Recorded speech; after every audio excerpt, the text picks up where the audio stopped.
வணக்கம் நண்பர்களே. நம்முடைய இட்ஸ் மணி சேனல்ஸ் வந்துருச்சு.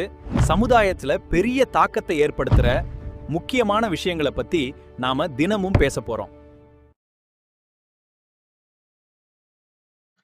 ரீசெண்டா ஒரு ரெஸ்டாரண்ட்டுக்கு நான் போயிருந்தேன். அந்த ரெஸ்டாரண்ட்ல வந்து ஒரே ஒரு ஐட்டம் தான் நான் ஆர்டர் பண்ணேன். Pepper chicken. அந்த பில்லையும் நான் வந்து இந்த வீடியோல வந்து போஸ்ட் பண்ணியிருக்கேன். நீங்களும் பாருங்க. ஒரு பெப்பர் சிக்கன் வாங்கியிருந்தேன்.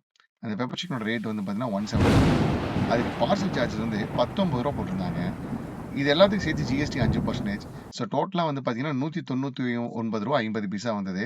ஆனா, அங்க எங்கேயுமே ரவுண்ட் ஆஃப்ன்னு மென்ஷன் பண்ணல. டோட்டலா ₹200 தான் பில் போட்டிருந்தாங்க.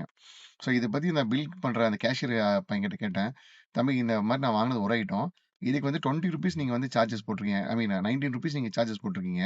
இதுக்கு 5% ஜிஎஸ்டி வேற போட்டிருக்கீங்க. பார்சலுக்கு 5% ஜிஎஸ்டி போடுவீங்களா? இல்ல ஐட்டத்துக்கு போடுவீங்களான்னு கேட்டேன்.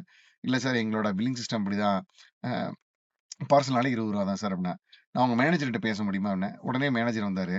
அவர்ட்ட நான் காமிச்சேன் இந்த பில்ல. "சார் இந்த மாரி வந்து வாங்குன ஐட்டம் 171. இதுக்கு ரூ. 20 பார்சல் சார்ஜஸ் போட்டிருக்கீங்க. அந்த கப் என்ன சார் அவ்வளோ வருதா ரேட்டு? அந்த கப்ப வெளிய வாங்குனா மார்க்கெட்ல ரூ. 3. உங்களுக்கு ரூ. 5 வாங்குறேன்னு நீங்க வச்சுக்கலாம். இல்ல ரூ. 10 கூட இருக்கலாம். பட் ஆனா அதுக்கு ரூ. 20 சார்ஜஸ் எப்படி சார் நீங்க போடுவீங்கன்னு சொன்னோனேயுமே, அவர் உடனே என்ன கொஸ்டின் ரைஸ் பண்ண உடனே எப்படி ரியாக்ட் பண்ணாருன்னா, "டேய் இது ரூ. 10 தானே. இது எதுக்கு நீ ரூ. 20 போட்டேங்கிறாரு."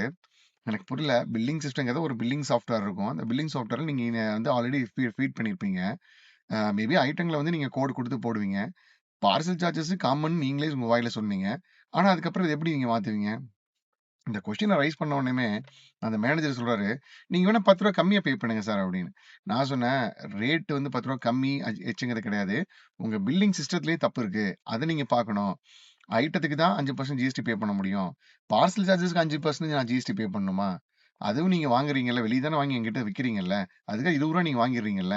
அதுக்கு நான் ஜிஎஸ்டியும் குடுக்கணுமான்னு கேட்டப்போ, அவங்க 2 பேத்துக்கிட்டயுமே பதில் கிடையாது. நம்ம எவ்வளவோ ஹோட்டல்ஸ் போறோம், எவ்வளவோ ஸ்பெண்ட் பண்றோம். ஆனா இது எத்தன பேர் நம்ம மைண்ட் பண்ணி கொஸ்டின் பண்றோம்னு எனக்கு தெரியல. என்ன பொறுத்தவரைக்கும் நான் பே பண்ற ஒரு விஷயத்துக்கு நான் கொஸ்டின் கண்டிப்பா ரைஸ் பண்ணுவேன். எங்க இருந்தாலும் ரைஸ் பண்ணுவேன். ஆ ஸோ இது சரியா தவறான்னு தெரியல. உங்களுக்கு நீங்க இந்த மாரி ஃபேஸ் பண்ணியிருக்கீங்களா என்னன்னு கமெண்ட்ல சொல்லுங்க.